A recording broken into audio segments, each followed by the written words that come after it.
السلام علیکم ورحمۃ اللہ وبرکاتہ۔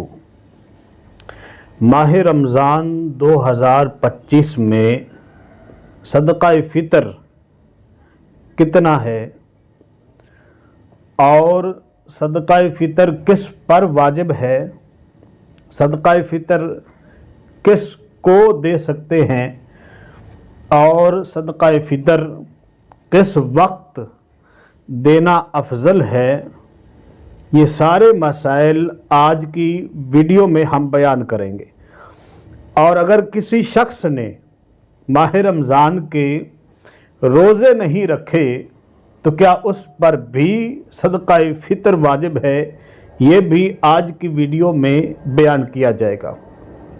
محترم ناظرین، سرکار دو عالم نور مجسم صلی اللہ علیہ وآلہ وسلم نے ایک شخص کو حکم دیا کہ مکہ معظمہ کے گلی کوچوں میں اعلان کر دو کہ صدقہ فطر واجب ہے، اور حضرت سیدنا انس بن مالک رضی اللہ تعالی عنہ آپ فرماتے ہیں سرکار دو عالم نور مجسم صلی اللہ علیہ وآلہ وسلم نے فرمایا، جب تک صدقہ فطر ادا نہیں کیا جاتا روزے اس وقت تک زمین و آسمان کے درمیان لٹکے رہتے ہیں۔ تو آئیے اب میں بتاتا ہوں کہ صدقہ فطر کس پر واجب ہے۔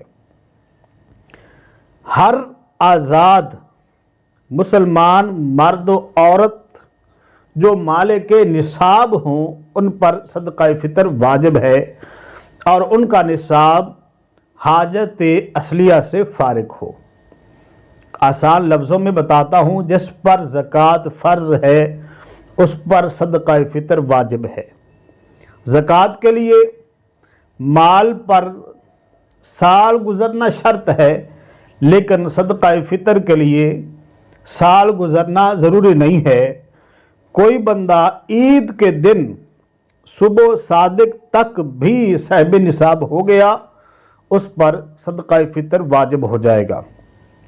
اب صدقہ فطر مرد جو ہے وہ اپنی طرف سے اپنے چھوٹے بچوں کی طرف سے ادا کرے گا، اور اگر کوئی شخص فوت ہو چکا ہے اور بچوں کا دادا موجود ہے تو وہ دادا اپنے پوتے پوتیوں کی طرف سے صدقہ فطر ادا کرے گا۔ صدقہ فطر کس کو دے سکتے ہیں؟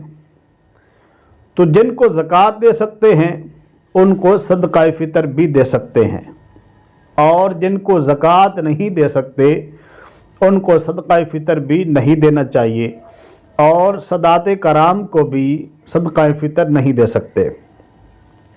ایک اہم مسئلہ، اگر کسی نے ماہ رمضان کے روزے کوئی شرعی عذر ہے یا عذر نہیں ہے، کسی بھی وجہ سے نہیں رکھے، تو کیا وہ بھی صدقہ فطر ادا کرے گا؟ اس پر بھی واجب ہے۔ تو بالکل اس پر بھی صدقہ فطر واجب ہے۔ کسی نے روزے رکھے ہیں یا نہیں رکھے، جان بوجھ کر یا کسی شرعی عذر کی وجہ سے کسی بھی وجہ سے روزے چھوڑے ہیں تو اس پر بھی صدقہ فطر واجب ہے۔ اور صدقہ فطر کس وقت دینا افضل ہے؟ ماہ رمضان میں آپ کسی بھی وقت دے سکتے ہیں، ماہ رمضان سے پہلے بھی ادا کر سکتے ہیں، لیکن جو افضل وقت ہے وہ عید کی صبح صادق سے لے کر عید کی نماز سے پہلے تک، یہ جو درمیان کا وقت ہے اس میں ادا کرنا یہ افضل ہے۔ تو آئیے اب میں آپ کو بتاتا ہوں کہ صدقہ فطر کتنا ادا کرنا ہے۔ پہلے تو یہ سمجھیں کہ صدقہ فطر کا جو اعتبار ہے وہ اجناس کی مقدار کا ہے، اور اس میں علماء کے مختلف اقوال ہیں۔ تو بجائے اس کے کہ ہم مقدار پر بات کریں، میں ایک محتاط رقم جو علماء کرام نے اس بار بیان کی ہے وہ آپ کے سامنے رکھتا ہوں، اس سے یقینی طور پر آپ کا صدقہ فطر ادا ہو جائے گا۔ اگر آپ